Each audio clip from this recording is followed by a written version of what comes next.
Ed, Andy, Daisy, and Steph to join us on the Virgin Startup stage here tonight. It's got a lot of steps to get up here, a bit like the pyramid stage at Glastonbury. There's a big backstage area. They're out the back, quaffing macaroons, and Ed's up first. Here he is. Ed, have you changed since 5 minutes ago? I did. It was quite cold, so I stuck a jumper on. I like that. Ed's got an on-stage jumper.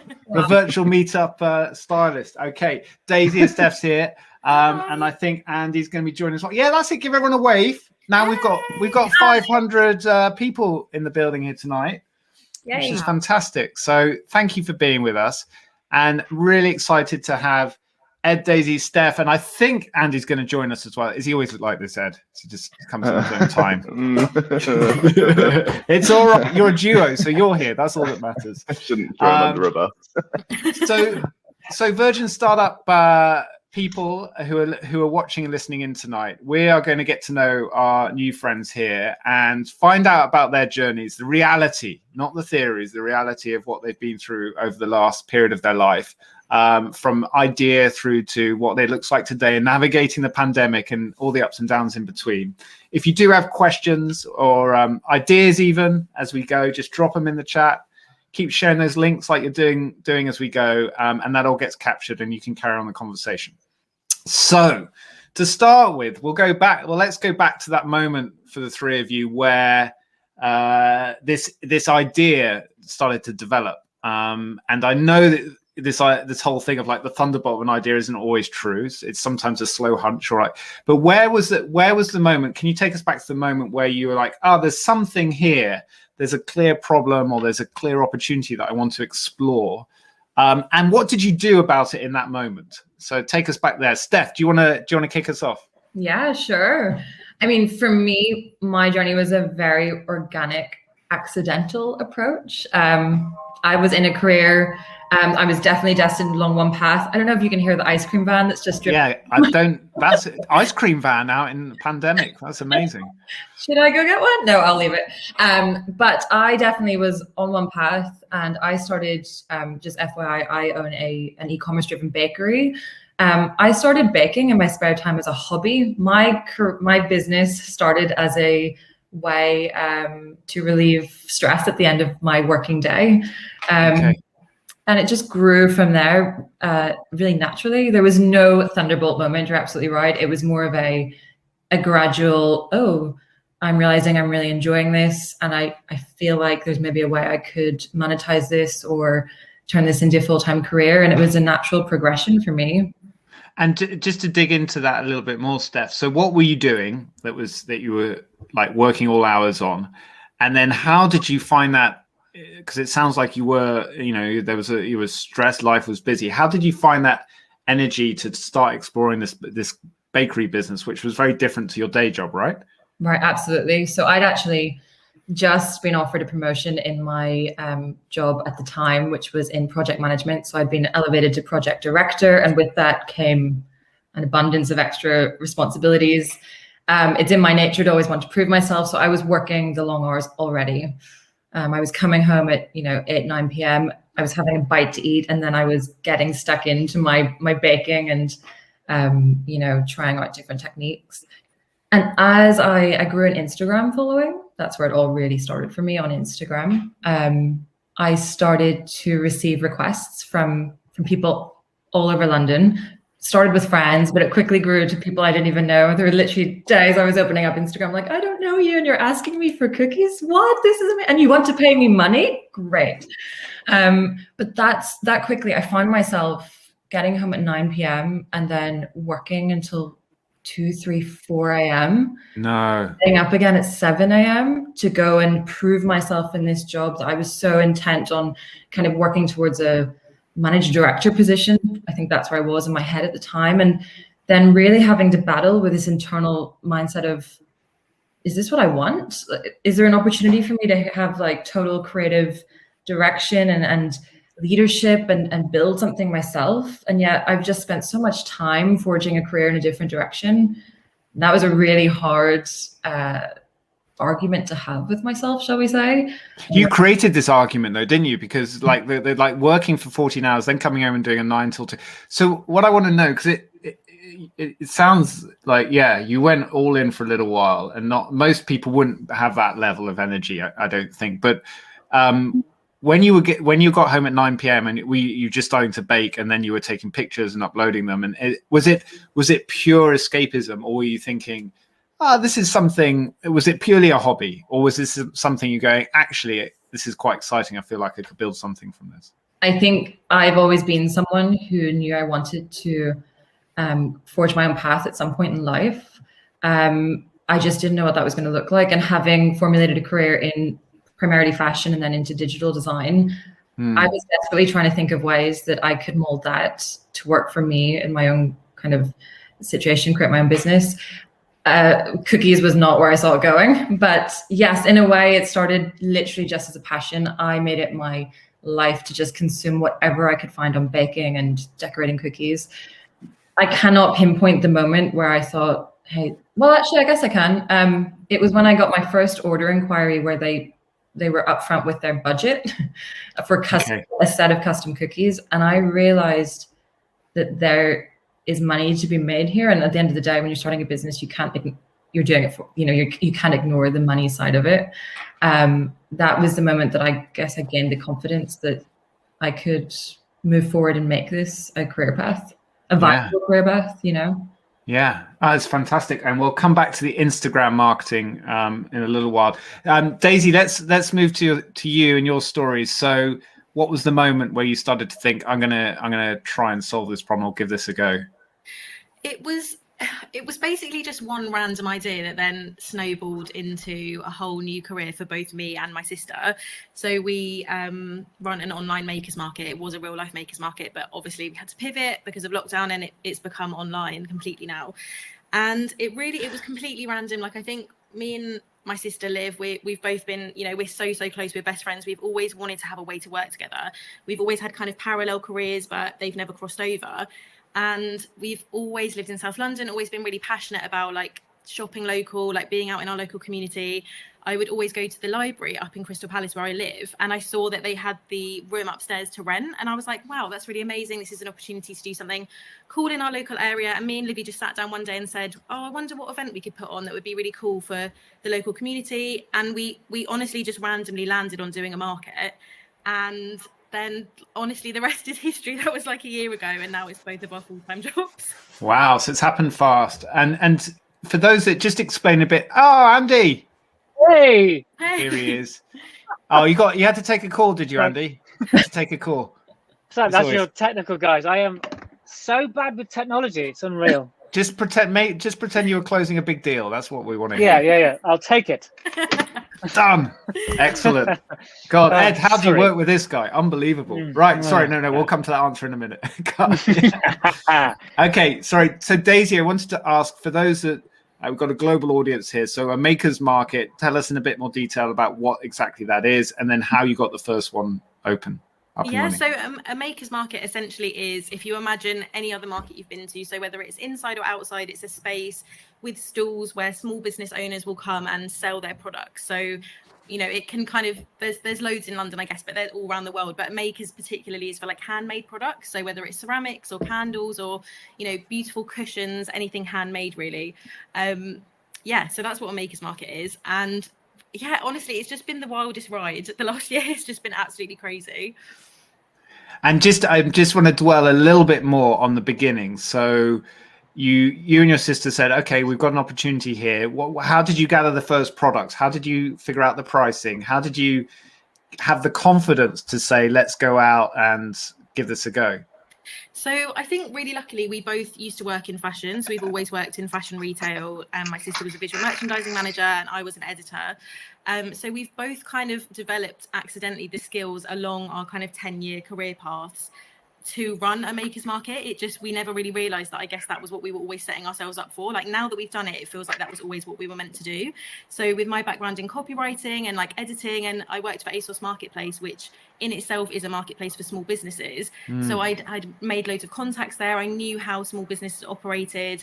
I'd made loads of friends and connections with people who run small businesses. Then in my local community, we'd both made loads of friends and connections again with other people who run cool small businesses. So it kind of really organically just came together.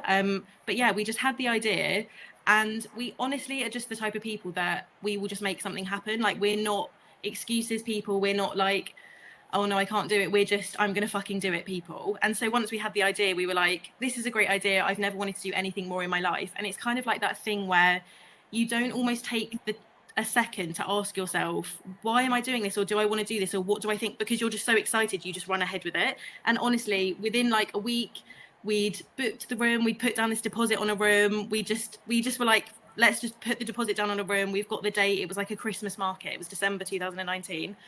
We're going to have 25 stalls. Okay, we need to start booking stalls. We literally just made up how much it was going to be. We just sent out loads of emails. We had loads of flyers printed.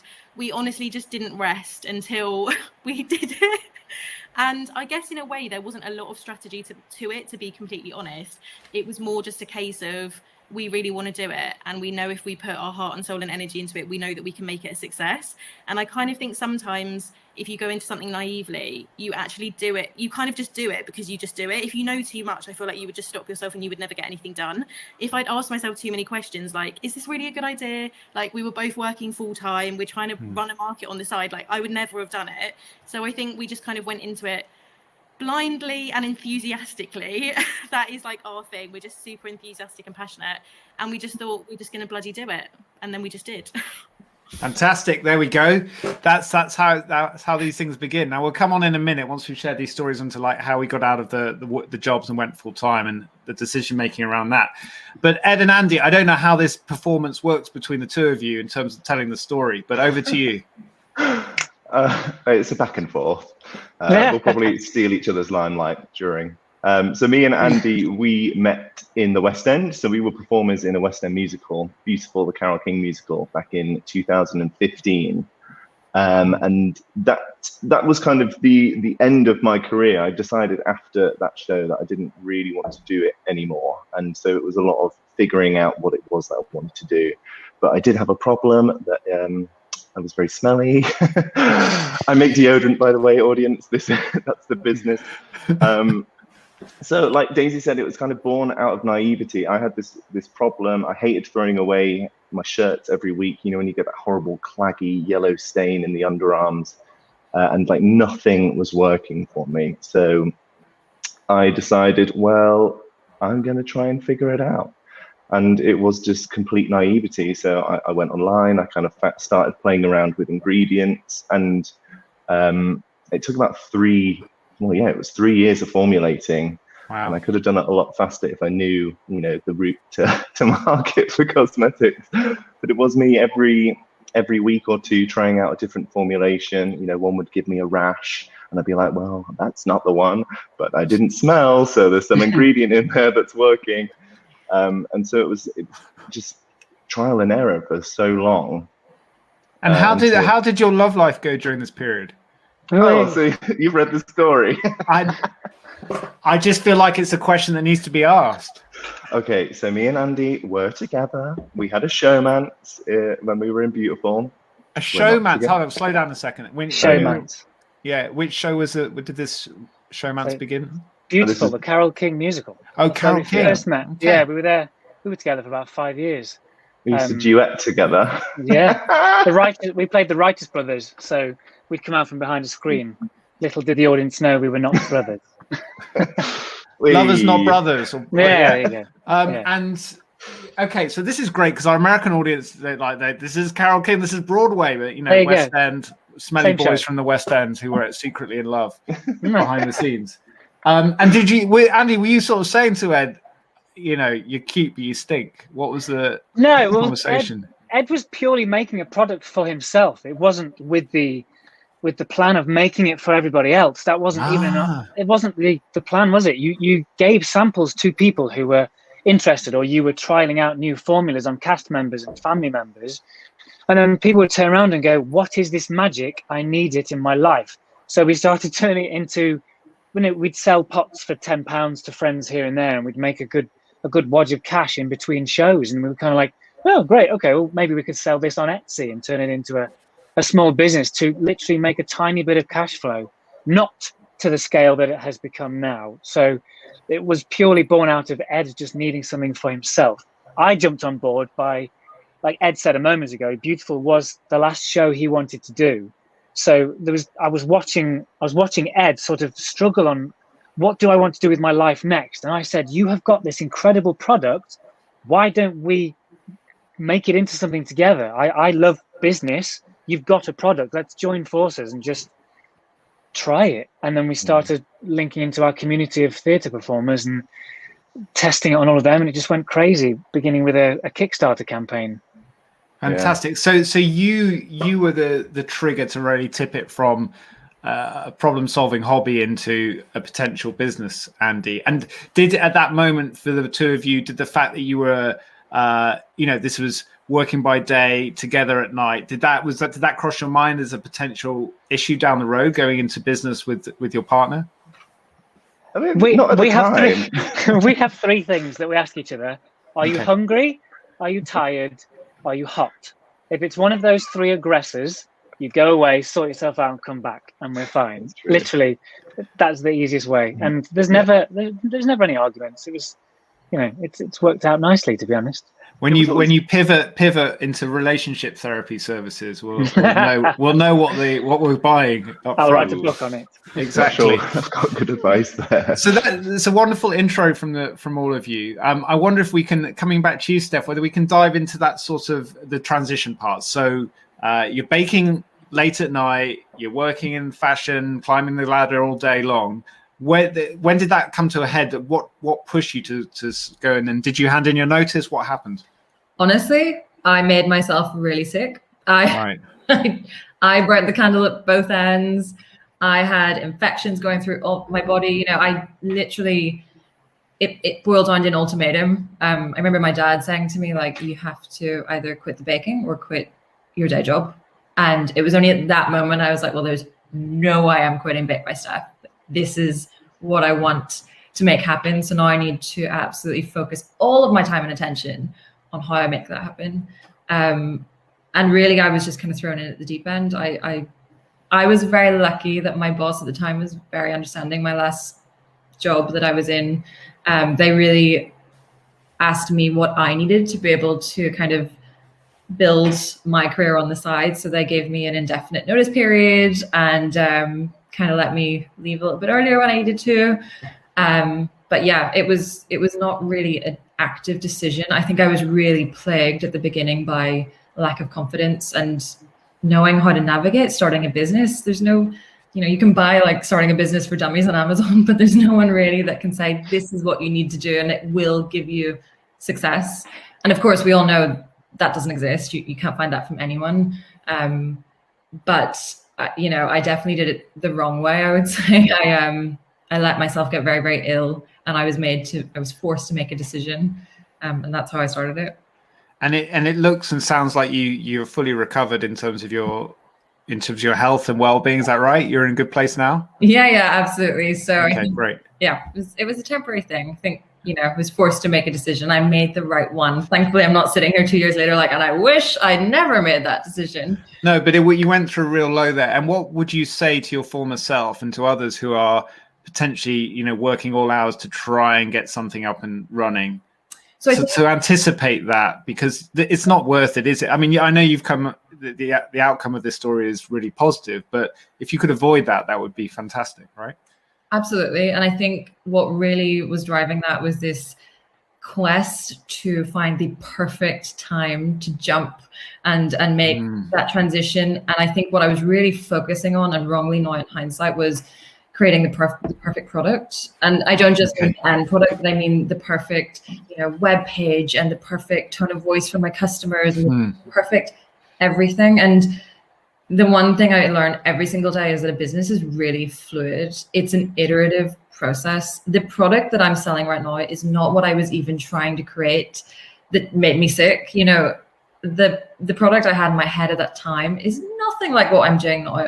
And the truth is you don't know until you have a live audience and customer base to kind of feed back with.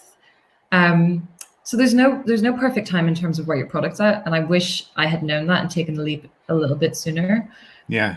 I always you've reminded me of that question I've always tried to ask, but ask it honestly, which is, do my customers care? Like what I'm doing right now, do they care?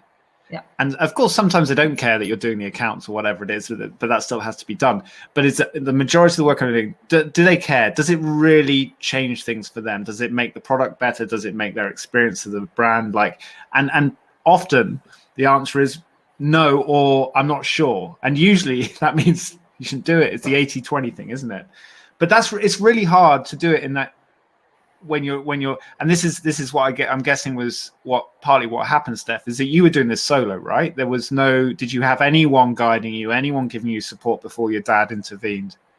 Yes and no. So yeah, you highlighted something really important, actually. I think doing this solo, because I'm conscious that you guys all have a business partner, and I'm sure there's pros and cons. Well, not all the cons, but the one thing that's really I find very difficult in this entire process is just the loneliness of decision making, because there's a pro to that, but ultimately whatever decision you make is on your shoulders, and the weight of that, and that's really what held me back at the beginning, because no matter where I got outside advice, and I did seek outside advice, and I think that's very important. My dad runs a business completely different to mine, but I would have been a fool not to pick his brain however which way I could, and he has been a constant, companion in those toughest moments. Just having someone on the other end of a call, unfortunately in this world at the minute, it is the call, not real. That I can't put a price on that. And I also have an ex boss who mentors me in a very loose capacity. I wouldn't say she's an official mentor, but she's also someone I can call when I need to. And that. But in both those relationships, you have a strong grounding of trust, and there's a strong emotional relationship there, which means that you can go straight to the heart of the matter, right? Which is often when you're, building mentoring relationships takes time. They're really valuable when you find the right person, but that's what's important. Thank you for sharing that, Steph. I'm guessing, Daisy, for you and your sister, you had each other, right? So when one is down, the other one is up, and vice versa. Is that how it works, or do you go hard together and then both collapse? No, absolutely. I am so lucky in my life to have a twin sister. It's like the best thing that ever happened to me, and it was the first thing that ever happened to me. And I'm just so glad that we found a way to work together, because it's so funny. Like, her strengths are my weaknesses, and my strengths are her weaknesses. We just fit together perfectly. Like, we create one full person. So every day that we have to make decisions, like, I completely empathize with you, Steph, because I don't think I could do it on my own. Like, honestly, being completely honest, I don't think I could run a business on my own. Having lived by my side the whole time, it just makes everything not only more, it's not easier, I suppose, because you still have to communicate and you have to agree on things together, but just having her there, it just makes me feel safe, I guess. And I know that we can do anything if we put our two minds together. I have absolutely no doubt that we could do anything we both worked on together, because we just work so perfectly together, if that makes sense. So yeah, I'm so lucky that we get to do it together. It's how do you find the ideal co-founder? Have a twin. That's it. If you haven't got one of those, bad luck. Yeah. Or a boyfriend. Yeah, exactly. Twins, boyfriends, whatever. Yes.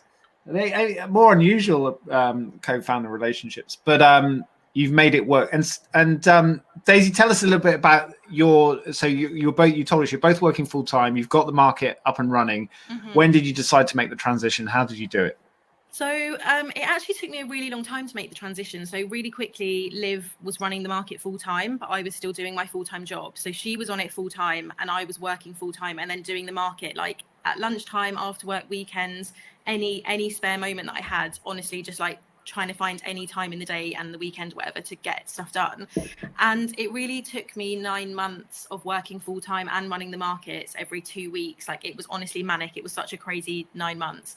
And then I had a 3-month notice period. So once I finally decided to leave my job, I still had to work 3 months notice. So It basically was a full year that I was doing both at the same time. And just like you said, Steph, to be honest, I just really ran myself into the ground. It was really difficult. But I think I knew that the end goal was that we were always going to be able to run it together full time. And I just had that vision at the end of the tunnel. So even though it was really hard and stressful, I just was so focused on making that happen and achieving it. But it was really weird, because even though I knew that that's what I wanted to do, I kind of thought my day job was my dream job. And I found it really hard to let go of the fact that it actually made me really unhappy doing that job, because I'd always wanted to be an editor. I'd always wanted to work in fashion.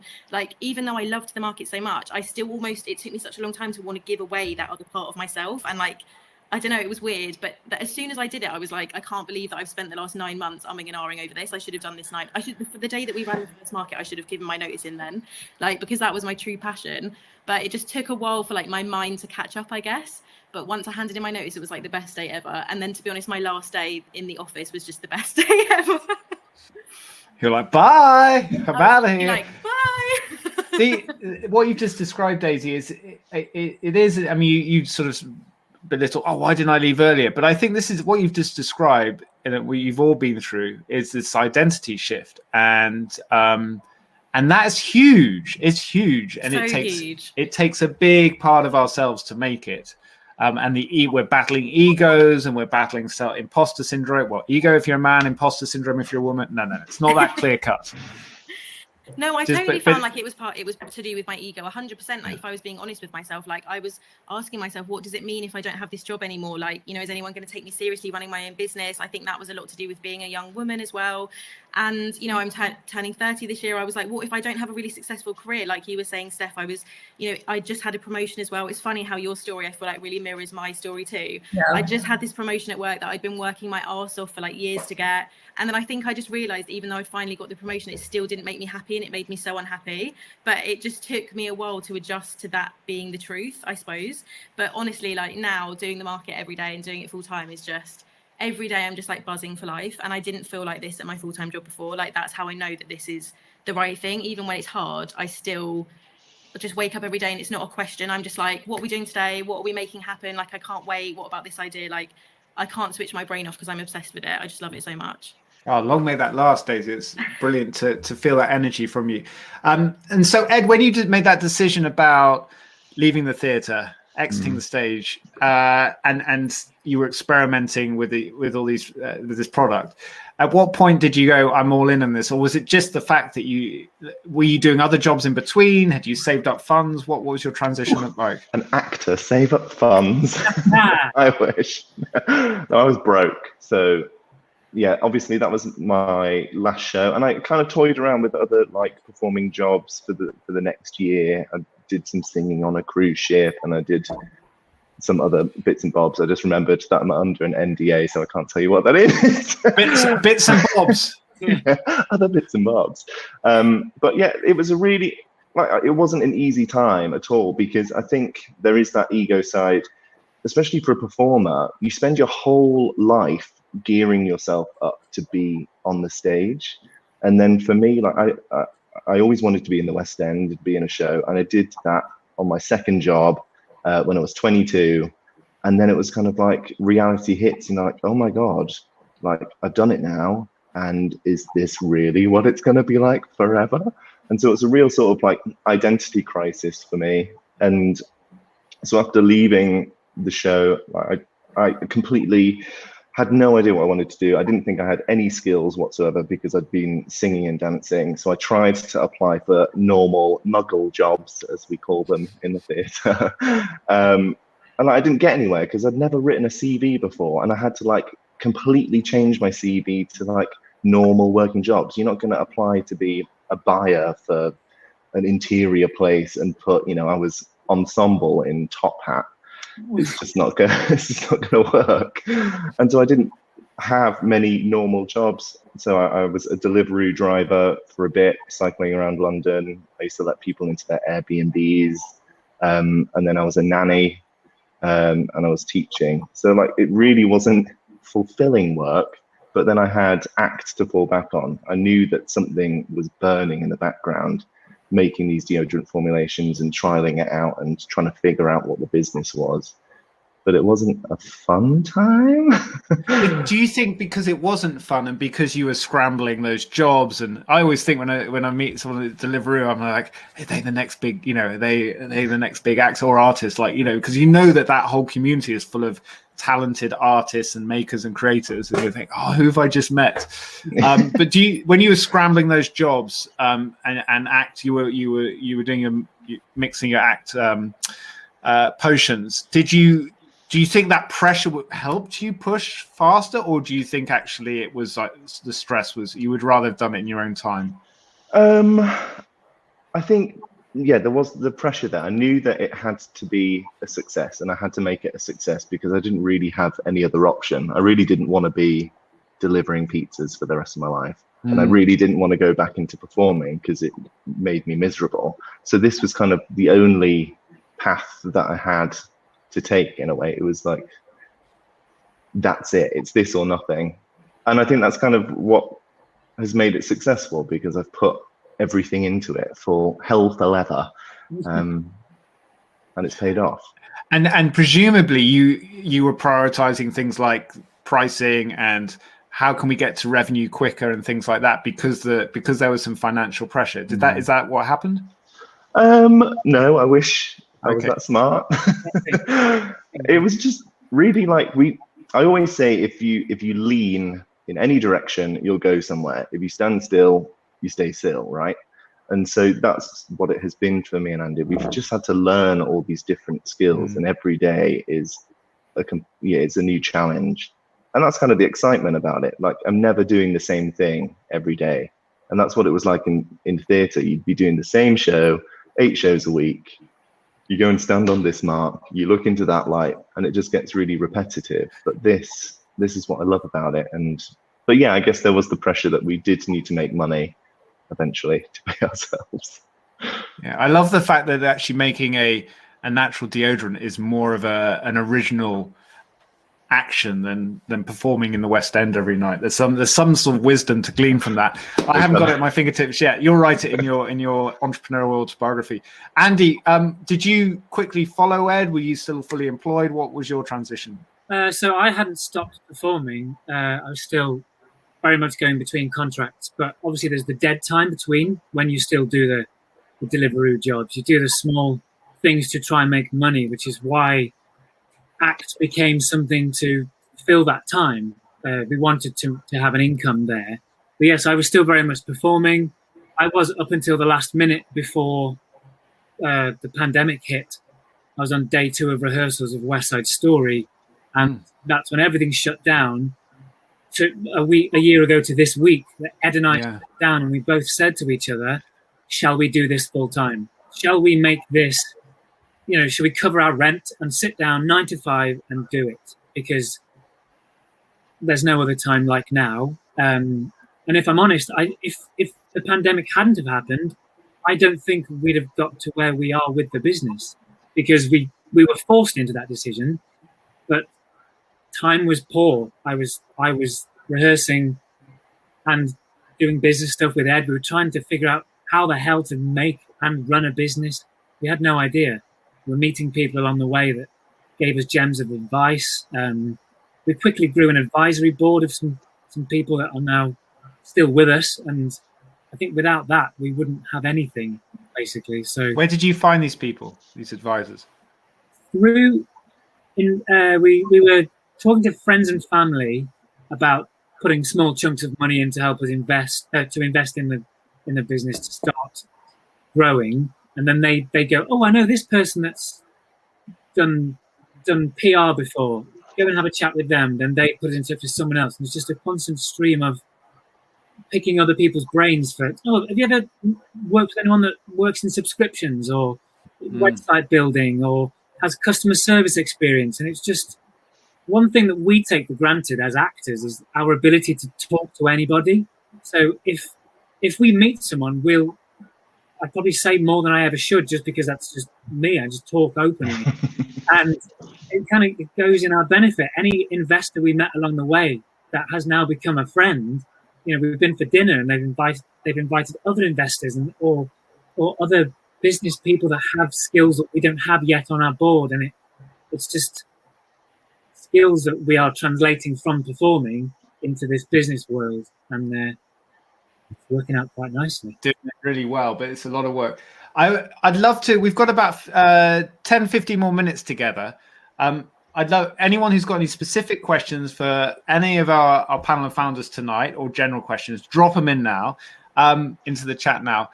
But I'd like to talk about money, and it's obviously a different story for everyone, our relationship with money. But obviously that's one of the biggest perceived fears at the point of saying I'm going to go all in, especially if you're moving from a financially secure job. Not everyone is, but if you are. So what's your story of your relationship with money? How has it changed as you started running your business? Practically, how soon have you been able to start paying yourself? Have you figured out the financial forecast? Whatever you want to share on the story of money. Steph, how's it working out for you? Yeah. So we've been in business for 2 years now, and up until a few months ago, I was really just in a position to cover my life expenses. At the end of the day, running your own business, setting up your own business, it's not worth the stress if you're just going to be ultimately getting back what you could have got back working for somebody else.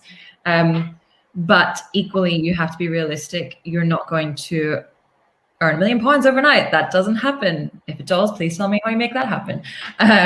So you need to, for me, it was really about confronting my relationship with money in the beginning. I think we all have a responsibility to do that because it's very different when someone's not paying, sending you a payslip every month.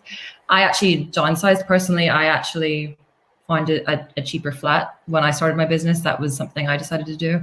And I'm lucky that for the first part of, because I was a home baker, my overheads were really low because I was just working from home. As I've scaled up, at the beginning of the pandemic, when I was looking down the barrel of potentially permanent closure, let's be honest, I made a really risky decision to scale up and increase our overheads to take on 7 times the square footage of what we had previously in a commercial kitchen. Wow. That's a big jump. Yeah. And that was really scary because of the money, because I literally was committing myself to a really big 3-year contract with X amount of square footage and no guarantee we were going to open again. But I think if you really, I make it my business every day to look at the numbers and be honest. And the truth is, I think a lot of it's about mindset as well. If you're asking yourself the right questions and you're prepared and really looking about what worst case scenario could potentially be. But equally that, juxtaposed with the faith that you have in yourself, as I'm sure everyone on this panel has, because that's what drives all of us. We have a vision and we're completely 100% dedicated to doing whatever it takes to get that, to make that reality. Then yeah, it's a risk worth taking. I would love to see in your sort of early days of expenses what percentage was flour and sugar and pure baking products. And they're like, this is it. This is how much I'm dedicated. I'm buying all this stuff to bake with. This is how much I care. Yeah. Is it for you, Daisy? Was it was the financial transition fairly straightforward, or how did it work out for you and your sister? I think we're quite lucky in that because our business isn't a product-based business, our overheads were like really, really minimal. So where we were renting the room locally, that was our biggest expense. And at the time, that was like a few £100s. That seemed quite scary at the beginning when we had no idea if anyone was even going to book a stall at the market. So that seemed scary. But I guess because it's not product-based, because everything's done online, our overheads are super, super minimal. So our profit margin is it's probably like 95%. I'm not like really good with numbers. That's my downside. But I think just like you've said, Steph, I've really had to get comfortable with the numbers. Like, I don't want to be one of those people that's like, oh, I'm just not good with numbers. I'm not good with maths. Like, I'm a business owner. I have to make it my business. I have to sit down and make sure that it's all working out. We can take a salary from it every month. We're both doing it as our full-time jobs. I have a mortgage to pay. Liv has a mortgage to pay. I can't not be involved with the numbers. But I don't know. It's hard to say because I just honestly feel like I just didn't think about everything too much. And that's awful to say, really. I'm sure we probably should have been much more strategic about it. But I guess I was lucky in that I'd been working for the whole year. It had been locked down, so my expenses had been kind of minimal for the whole year. So I was personally in an okay financial position. Liv was already working on the market full time, so we knew that the market could support her salary. So from there, it didn't seem like too much of a jump to make it support my salary too. We just worked backwards from, okay, how much salary do we need to take every month to cover like our mortgage, our bills, and like whatever expenses.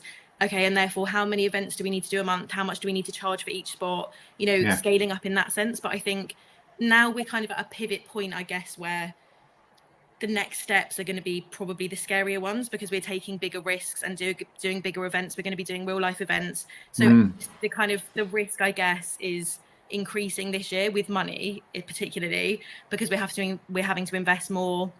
We're not resting on our laurels, so we're doing new events which we don't know how they're going to go. Hopefully it's all going to be a massive success, and I'm sure that it will be, but at the moment, I know, I'm going to make X amount every week or month or whatever. But because we're trying new things, that's obviously a bit scary. But I honestly just feel like I know that we'll make it work. But yeah, I think this year is going to be like the next bigger step. And like when you had to sign that bigger lease, I feel like this year is going to be that time for us where we're having to make those kind of scarier decisions in terms of money things. So what you listening to both your stories about money now just makes me think that it's, when you're so all in on it, it's actually quite hard to spend a lot of money, like personally. It's a bit like, I guess, our experience of the last year of life. It's like we've been very limited, unless we had a bad online gambling habit, to spend a lot of money, and a lot of us have had to cut back anyway. But I think there's a really interesting parallel between when people make the transition. It's like, I remember the first year of my first business, I was so focused, like you just explained, Daisy. I was so all in on it that I was just like, well, and the numbers were really important. And I was just like, I haven't got time to spend money on other stuff. And so that sometimes goes with it. The commitment means the less time you have to go out and play, which we can't do now anyway, the less money you do spend anyway, usually. And do you know what it is as well? Like having my own business, it made me realize how closed my mindset was in terms of money before. Like thinking about my salary, all the extra hard work I'd have to do to try and get a £500 bonus at the end of the year. Whereas now I have my own business, I'm like, the sky's the limit. I'm the only person that's limiting how much money I can make. If I want to put the work in, if I want to work hard enough and make it work, I can earn whatever I want to earn. Whereas before, I feel like my whole mindset around money is completely different. That's fantastic to hear, Daisy. So Ed and Andy, how did you figure out the money thing for ACT? Because obviously a product-based business like that, you've got to break down. I mean, it took 3 years, right, to figure out the ingredients of this. You've got to break down every part of it and work it all out. Was that a real challenge, the finances, and then figuring out how you're going to make a profit from it and so on? We were quite naive at the beginning, weren't we? So we ran a Kickstarter campaign, which was our initial target was £15,000, which an initial mentor said to us that that's all you need to kickstart yourselves. And we're like, great, 15 grand.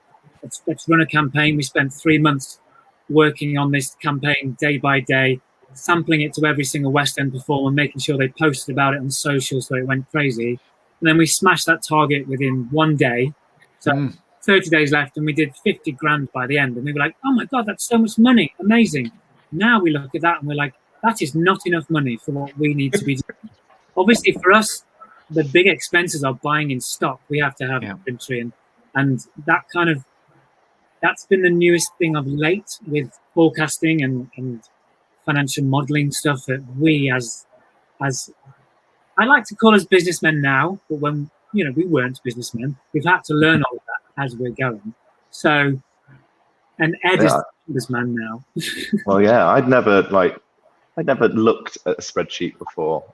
I didn't know how to use a spreadsheet, but 2 years ago, was the first time I had to we started building our financial model. And for me, it was really important. I wanted to see the numbers. I wanted to know that we were going to have enough cash in the bank and know what the revenue was going to be and what target we were going to hit in year 1, year 2, and year 3. So I made it my duty to understand this financial model. And now I'm a fucking whiz with a spreadsheet. And we're currently at a stage now where we're about to do a £1 million fundraise. And if you'd asked me that 2 years ago or even a year ago, I'd be like, £1 million? That's crazy. I was taking in £1,000 a month in salary doing rubbish jobs. And so, but now I'm like, yeah, of course, that's what we need, because I've got this £50,000 inventory bill from one supplier, and I've got a £70,000 inventory bill from another supplier. And so we've kind of learnt as we've been growing. As the business grows, we're my mindset's completely shifted with money. I used to be so stingy with cash personally, and actually it's probably been good for the business as well, because you don't want to just spend money willy-nilly. You want to do as much as you can to save the cash. But now I'm starting to realize that if we want to scale, we've got to spend the money. We've got to get the people with the expertise in to be able to do it, because we just don't have the time anymore. Yeah, but you validated it. You built a first version of the brand, and you're up and running. I love listening to the last few minutes around there's so much that we can learn about the practical side of it. But for all of you, it was the mindset. It's the shift in mindset. And the reason that shifted from listening to you is because you're committed to go for it. And then everything else kind of, you lead in one direction, as you said, Ed, and everything else, the momentum you have to go for it. I just wanted to share briefly with everyone who's listening, Virgin Startup, when you're applying for a Virgin Startup loan, one of the core things you have to do is, I don't know if you guys remember this, you have to fill out something called a cash flow forecast. And it's one of those few forecasts that is almost less emphasis on like how much you project you're going to make, because that's easy, right? We can all say, I'm going to sell 200 of these and 5,000 of those. And it's, to be honest, you're making it up, right? It's very hard to prove it until you get out and start doing it. But the great thing about the forecast is it asks you about your personal expenses, and it puts your personal expenses and your forecasted cash flow for the business on the same spreadsheet. And you're like, why am I doing this? That's my life over there, and that's my business over there. And it's like, no, it's not. Not at the start anyway. Not until you've got a structured salary, which, as we all know, takes time to build up to. So this is a really useful exercise for anyone listening tonight. Get hold of this Virgin Startup cash flow forecast, because it is a great way of like putting your own cost of living in there, putting in like what you think it's going to take to get to the next stage of business growth. And then you'll see where the gap is, or you'll see how much you'll be able to draw if you hit to this sales target. Oh, I can take out 500 quid a month, or that will cover my rent. And then like it's rather than saying I want to be on a £40,000 salary within 12 months, which is a distant dream for most startup founders. So I really recommend doing that. Even if you hate spreadsheets like Ed, you can become a wizard. Just like, there we go. You've got a face for spreadsheets, Ed. And we are going to have to wrap up in a couple of minutes. So I want to finish. It's gone so fast, and it's been so wonderful listening to you all. But I want to wrap up with two things from each of you. One is, what's next for your business? So retell everyone what it is that you're doing. So remind them exactly what your product and service is, how they can connect with you, and so on. And what are you looking forward to next, that your kind of your next challenge as a person and as a business? Steph. So great question. So just to remind everyone, I have Baked by Steph is an e-commerce driven bakery. We have a production bakery in East London, and we've just gone through a rapid kind of scale up period. We've gone from 3 employees in August to now a team of 15. So wow. Really crazy and rapid, and I've been a bit stressed. But this is going to allow us that next stage of growth. We're going to hopefully be opening up to international shipping, which is my big baby project at the minute. I'm so excited for it. Obviously, Brexit and coronavirus do not help, but that is my main focus at the minute. I think that's just going to elevate us and take us to that next stage, which I'm so excited for. You don't look stressed on your most recent Instagram picture. I'm assuming that's you. That was taken in July. I mean, there's nothing like real life versus Instagram, is there? But don't believe everything you see on Instagram. Yeah. I tell you, well, it doesn't matter whether you believe it or not. This is like the Walt Disney of macaroons I'm seeing here. Amazing Instagram. Nailing that tool. And what about you, Daisy? So the next steps, I guess, basically our ultimate aim with the market. So our ultimate kind of higher purpose, I guess, of a South London makers market is we just want to be the change that we want to see in the world. And we want to change the face of retail forever by allowing more people to connect with more small businesses in like an easier way than ever before. Like, so many people want to shop small, they want to support small businesses, but it's really hard sometimes to find them, to surface them, to find the products that you're looking for, to find people locally to you that you want to like buy into, and the kind of aesthetic, I guess, that you like. So ultimately we just want to keep working towards that aim. But the next things that we're doing this year, like, they're things that are so big, I didn't even put them on my manifestation board for like the next 3 years, because I never... Your what board? Your manifestation board? Manifestation board, honey. She's got a manifestation board there. We all need one of those. It works. If you look at what you want to achieve, like, you will achieve it. I swear it does work. Obviously a lot of hard work involved as well. So I can't say too much because it's all like top secret at the moment, but we're working on a couple of massive projects for the summer, which are really, really exciting. Like, honestly, things that I didn't think we'd achieve for years, if ever. But basically all to kind of bring our community back into the real world, because obviously we started as a real life event, we were taken online. Now hopefully we can get back to real life events again. So to bring our community to the real world again, and to just make to change retail and to make shopping small even easier and more exciting, I guess, like to fall back in love with shopping and discovering cool brands and businesses. But I'm honestly so buzzing for the next year. I just think it's going to be amazing.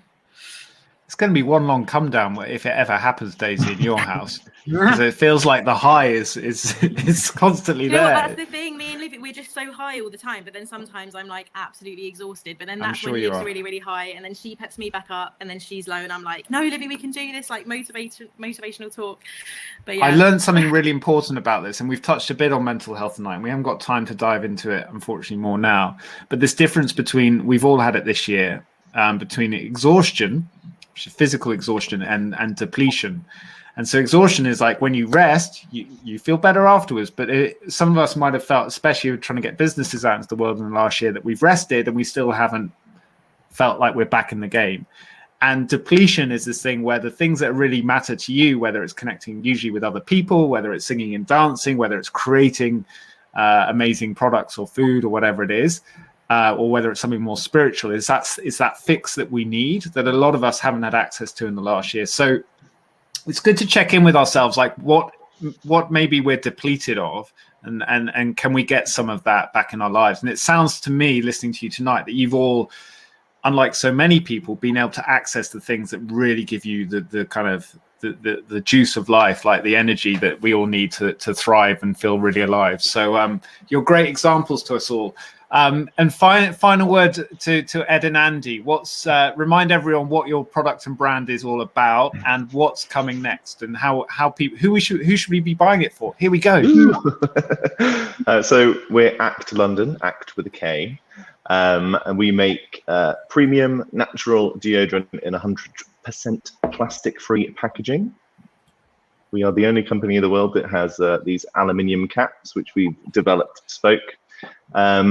So we've been doing very well in the UK market, and next steps, we're about to do this £1 million fundraise, which is very stressful, but very good to understand the business more and where we want to head.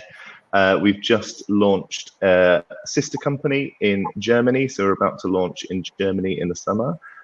Wir haben eine Tochtergesellschaft für meine Deutschlanders. Oh God. Und Deutschlanderin. Andy's like, there goes our marketing campaign. Ed moved to Germany. It was kind of an ideal moment to open in Germany, which obviously because of Brexit, we had to start an entire new supply chain to reach the rest of the EU. So that's the next steps there. We've also made the decision to pivot towards subscriptions now. So it's going to be a subscription-led brand because there's such a big thing now in the UK. And we've got an exclusive code for everyone listening. So if you want 20% off your first order, the code is Act Like a Virgin.